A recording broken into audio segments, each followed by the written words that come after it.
Hello students, पुनः आज carbon एवं उसके यौगिक पाठ चल रहा है हमारा 10th का चौथा अध्याय। तो इसमें कार्बन के यौगिक देख लें।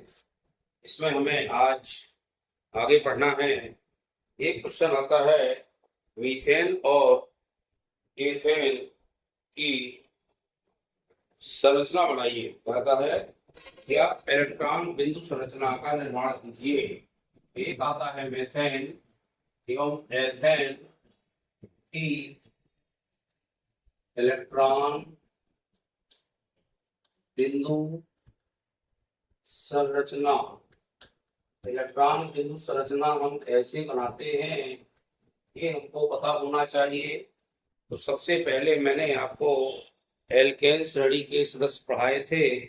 पहला सदस्य एल्केन का पढ़ाया था मीथेन CH4, दूसरा सदस्य पढ़ाया था एथेन C2H6। इस तरह से मैंने पढ़ाए थे। तो सबसे पहले बात करते हैं CH4 की, यानी 4 हाइड्रोजन और 1 कार्बन के साथ हम इसकी संरचना कैसे बनाएंगे। सबसे पहले शायद मैं बता चुका था, नवोदय फिर देख लो। ये हमने लिखा कार्बन, ये एक इलेक्ट्रॉन कार्बन के हमने यहाँ पे लगा दिए। थोड़ा दूर लगाना है ताकि जब हम इसको बंधित करें तो ये बन जाए। अब इसके साथ एक हाइड्रोजन लगाना है, तो एक इसमें होता है इलेक्ट्रॉन, इसकी एक संयुक्ता होती है, इसकी एक होती है और इसकी भी एक होती है। ये हाइड्रोजन हो गया, ठीक है। अब इस तरह से हमें ये देखना है कि कैसे इसको बनाएंगे इलेक्ट्रॉन की संरचना के लिए। तो हम इसको एक गोले के रूप में, चूंकि एक इलेक्ट्रॉन साझा कर रहा है, कार्बन का एक एक इलेक्ट्रॉन हाइड्रोजन के एक एक इलेक्ट्रॉन से साझा करता है, तो ये बन गया। और ये इसके साथ बंध बनाएगा, ये इसके साथ बनाएगा, इसके साथ बनाएगा और ये इसके साथ बनाएगा। यानी कार्बन के साथ हम जब इलेक्ट्रॉन बिंदु संरचना लिखेंगे तो हम लिखेंगे, चूंकि कार्बन की संयुक्ता 4 एवं हाइड्रोजन के वातम कोष में 1 इलेक्ट्रॉन होता है, कार्बन के वातम कोष में 4 इलेक्ट्रॉन होते हैं। तो हमें चारों इलेक्ट्रॉनों को लिख करके, चूंकि एक एक हाइड्रोजन जुड़ना है, हमें पता है कार्बन का जो एटॉमिक नंबर होता है 6 होता है और इसका इलेक्ट्रॉन विन्यास क्या बनेगा 2 और 4। तो जब वातम कोष में 4 इलेक्ट्रॉन होंगे तो इसको अष्टक पूरा करने के लिए 4 और इलेक्ट्रॉनों की आवश्यकता होगी। तो 4 होगी, चारों हाइड्रोजन एक एक इसको देंगे तो यह क्या बन जाएगा, मीथेन का एक अणु बन जाएगा। इस तरह से हमें मीथेन की इलेक्ट्रॉन बिंदु संरचना दर्शाना है। बहुत इंपॉर्टेंट क्वेश्चन है, इस साल ये बहुत आते हैं और 26 के लिए बहुत महत्वपूर्ण है, आना ही है इसको। आगे चलते हैं एथेन में। तो एथेन में क्या होता है, आपको पता है कि एथेन की बात करें तो ये कार्बन यहाँ लिखेंगे और एक कार्बन यहाँ लिखेंगे। थोड़ा ध्यान दीजिएगा। अब कार्बन के दोनों में कितने कितने होते हैं, 4 4 होंगे ना। तो 2 यहाँ पे लगा दें आप और 2 यहाँ पे लगा दें, इसी तरह 2 यहाँ लगा दें और 2 यहाँ लगा दें। यानी ये 4 4 इलेक्ट्रॉन दोनों के हो गए। यानी कार्बन में 4 4 बंध होते हैं। इसके साथ साझा कौन करेगा, हाइड्रोजन करेगा। तो हाइड्रोजन एक ये लिखा, इसके साथ इलेक्ट्रॉन, इसके साथ एक इलेक्ट्रॉन, इसके साथ एक इलेक्ट्रॉन और इसके साथ एक इलेक्ट्रॉन। कितने हो गए, 4 हो गए ना। और C2H4 की हमें संरचना बनाना है। तो C2H4 नहीं, पहले हम C2H4 की यानी C2H4 की संरचना बनाएंगे तो हम कैसे बनेगा, थोड़ा सा ध्यान रखिए। हमें कार्बन के साथ बंध का संयोजन करना है तो किस प्रकार से करेंगे, हर कार्बन के साथ हमें बंध को जोड़ना है। तो उसको देख ले थोड़ा सा कैसे जोड़ेंगे। तो इनके साथ तो ये हाइड्रोजन जुड़ेंगे सामने, हमें कार्बन की संयुक्ता को पूरा करना है। जब कार्बन की संयुक्ता को पूरा करेंगे तो कैसे जोड़ेंगे, ध्यान रखिए। ये कार्बन की संयुक्ता पूरा करने के लिए हमने ये जोड़ दिए, तो 2 तो 4 तो 6 तो 8 हो गए ना। अब इस कार्बन को पूरा करने के लिए इसको पूरा करें, अब 2 हो गए और 2 4 और ये 8 हो गए। हो गए कि नहीं हो गए? 4 2 6 कितने हुए? 4 ही हो गए। 4 ही 8 हो गए। इनने साझा आपस में किया। ये इसके साथ बंध बना हुआ है, ये इसके साथ बंध बना हुआ है, ये इसके साथ बना है और ये इसके साथ बना है। लेकिन कितने इलेक्ट्रॉनों ने साझा किया? 2 इलेक्ट्रॉनों ने साझा किया। इसीलिए जब 2 इलेक्ट्रॉन साझा करते हैं, यहाँ C डबल बॉन्ड H आता है।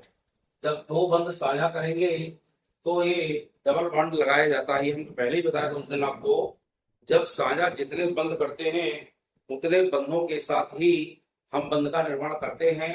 जब 2 इलेक्ट्रॉन साझा कर रहे हैं दोनों से, तो डबल बॉन्ड बनेगा और डबल बॉन्ड के साथ संरचना C2H4 की बनाई जाएगी। किसकी बनाई जाएगी? C2H4 की। जब C2H6 बनाएंगे तो 6 इलेक्ट्रॉन लिख देंगे, हाइड्रोजन 6 लगाएंगे, कार्बन 2 लगा करके बंध को उससे जोड़ देंगे और संरचना तैयार हो जाएगी। इस तरह से आपको ये इलेक्ट्रॉन बिंदु संरचना बनाना है और इसको देखने का प्रयास भी करना है। ठीक है, इसको आपको अच्छे से जान जाए और इसको सीख लें कि हम कैसे इलेक्ट्रॉन बिंदु संरचना का निर्माण करेंगे। क्लियर हो सभी को इलेक्ट्रॉन बिंदु संरचना का? अब मान लो एक संरचना और आती है H2S की, कभी कभी आ जाता है। इसको पढ़ते हैं हाइड्रोजन सल्फाइड। क्या पढ़ते हैं? Hydrogen sulphide. इसके आयतन कोश में 6 इलेक्ट्रॉन होते हैं सल्फर के। तो H को पहले हम बीच में लिख दें और इसमें 6 इलेक्ट्रॉन लगाने के लिए 2 को ऊपर लगा दें। 1 2 3 4 5 और ये 6। अब चूंकि हाइड्रोजन जुड़ना है तो इसमें हो गया 1 और इसमें भी हो गया 1। हो गया नहीं हो गया? अब जब ये इलेक्ट्रॉन साझा करेंगे, 4 तो ये है, 2 ये है, 2 ये है, ये एक संरचना देखो तैयार हो गई। ये 8 हो गए नहीं हो गए? जब हाइड्रोजन के 2 सल्फर, चूंकि 6 इलेक्ट्रॉन बाहर होते हैं और 2 हाइड्रोजन के जुड़ेंगे तो 6 हो जाएंगे 8। ये एक बंद, ये देखो H2 का बना और एक ये बना और मिलकर के हाइड्रोजन का भी स्ट्रक्चर पूर्ण हो गया और H के भी 8 वहां स्ट्रक्चर पूर्ण हो गया। इस तरह से हम H2S की संरचना का निर्माण करेंगे। ये कहलाती हैं इलेक्ट्रॉन बिंदु संरचनाएं। तो इलेक्ट्रॉन बिंदु संरचना आपको ऐसे बनाना है और ये बनाने का पूरा प्रयास करना है। ऐसे आप बनाइए। अब आता है कुछ अभिक्रियाएं। उन अभिक्रियाओं को पूर्ण रूप से समझाइए या समीकरण सहित समझाइए। जब आपकी समीकरण सहित अभिक्रियाएं आएंगी तो कैसे लिखी जाती है, इस पर हम चर्चा करेंगे। कैसे लिखेंगे अपन? सबसे पहले हमें यह ध्यान रखना है कि आपको क्या करना है कि हम पहले पढ़ाते हैं आपको दहन अभिक्रिया। क्या पढ़ा रहे हैं? दहन अभिक्रिया। दहन का सभी लोग जानते हैं, दहन माना होता है जलना। कोई चीज कब जलती है? जब तक ऑक्सीजन नहीं होगी तब तक कोई चीज जलेगी नहीं, यानी ऑक्सीजन की उपस्थिति में ही किसी का दहन होता है। तो जब किसी कार्बनिक यौगिक को वायु में जलाते हैं तो उसमें ऊष्मा उत्पन्न होती है। इस अभिक्रिया को दहन कहते हैं। या कोई भी कार्बनिक यौगिक है, जब हम कार्बनिक यौगिक को ऑक्सीजन की उपस्थिति में ऑक्सीजन साथ जलाएंगे तो निश्चित रूप से दहन उत्पन्न होगा और कार्बन डाइऑक्साइड पानी लगेगा। जैसे हम देखते हैं CH4 यानी मैथेन, इसको मैथेन पढ़ते हैं। अब इसमें दहन कर रहे हैं। दहन माने होता है जलना। ऑक्सीजन की उपस्थिति में कोई चीज जलेगी तो इससे हमेशा कार्बन डाइऑक्साइड बनता है और पानी बनता है और प्लस उत्पन्न होती है ऊष्मा। यानी कार्बनिक यौगिक को जलाने पर ऊष्मा उत्पन्न होती है, कार्बन डाइऑक्साइड पानी बनते हैं। इस अभिक्रिया को क्या कहते हैं? दहन अभिक्रिया कहते हैं। अब यहाँ पे H के 4 हैं, यहाँ लगा दो 2, 2 दूनी 4 हो गए। ऑक्सीजन के भी कितने हो गए?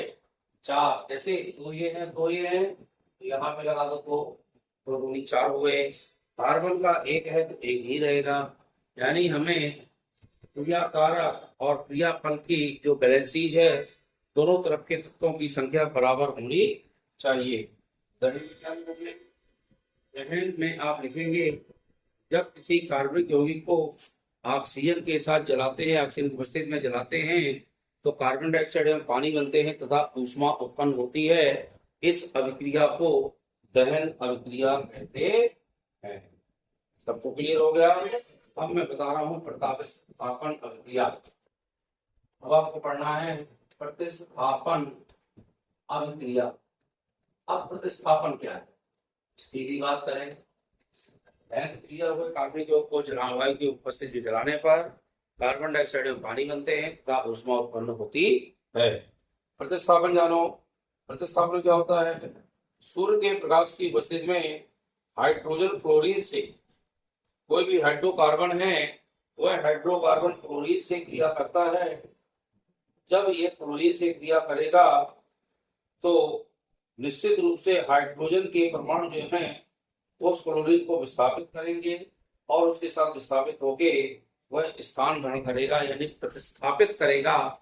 इस क्रिया को प्रतिस्थापन अभिक्रिया कहते हैं। ये क्रिया निश्चित रूप से सूर्य के प्रकाश की उपस्थिति में होती है।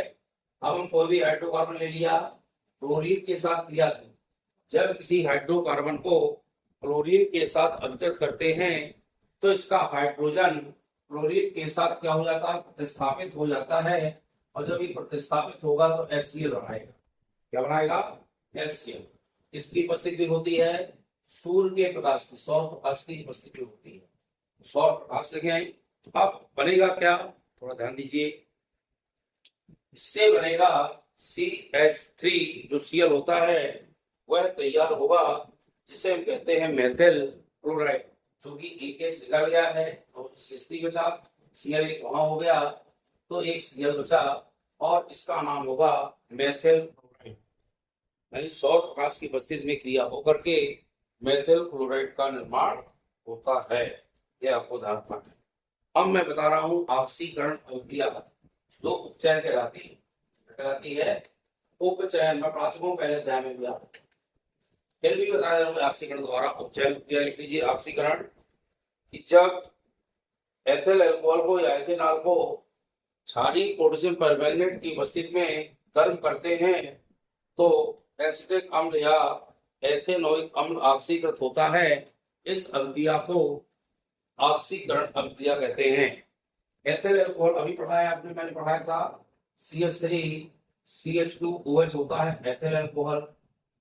जब एथिल अल्कोहल को क्षारीय पोटेशियम परमैंगनेट की उपस्थिति में इसको ऊष्मा देते हैं।